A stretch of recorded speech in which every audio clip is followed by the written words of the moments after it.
اعوذ باللہ من الشیطان الرجیم بسم اللہ الرحمن الرحیم۔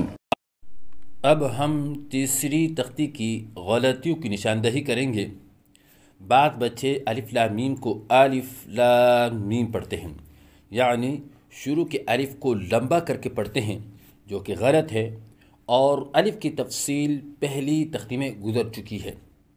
اور بعض بچے الف لام میم میں غنہ نہیں کرتے، اور اس کا طریقہ یہ ہے کہ لام پڑھنے کے بعد آواز ناک میں لے کے جائیں ایک الف کے برابر، اور اس کے بعد میم پڑھیں، جیسے الف لام میم۔ اس کے بعد ہے الف لام میم صاد۔ اس میں بھی بعض بچے یہی غلطیاں دہراتے ہیں، یعنی الف اور غنہ کی، جس کے بارے میں ابھی بات ہو چکی ہے۔ اس کے بعد ہے الف لام را۔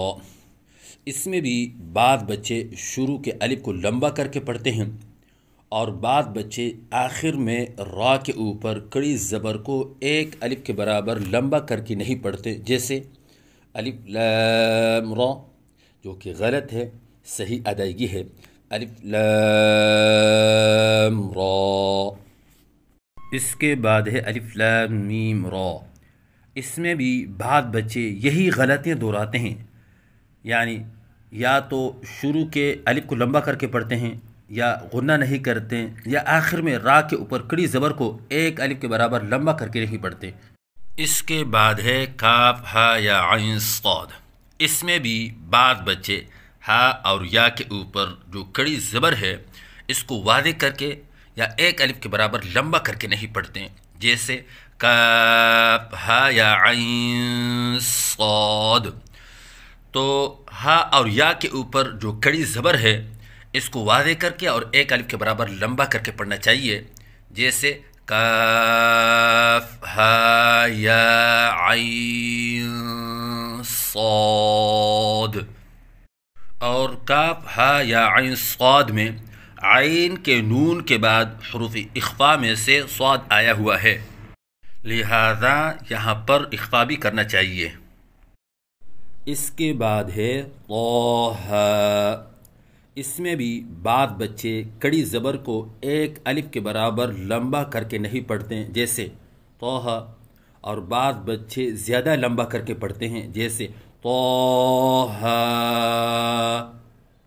اس کے بعد ہے طاسیم میم۔ اس میں بھی بعض بچے کڑی زبر کو ایک الف کے برابر لمبا کر کے نہیں پڑھتے، جیسے طاسیم میم، اور بعض بچے زیادہ لمبے کر کے پڑھتے ہیں، جیسے طاسیم میم۔ اور بعض بچے طاسین میم کو طاسین میم پڑھتے ہیں، یہ غلط ہے، کیونکہ سین کے آخر میں نون کا میم میں ادغام ہوا ہے، لہذا طاسیم میم پڑھنا چاہیے، نہ کہ طاسین میم۔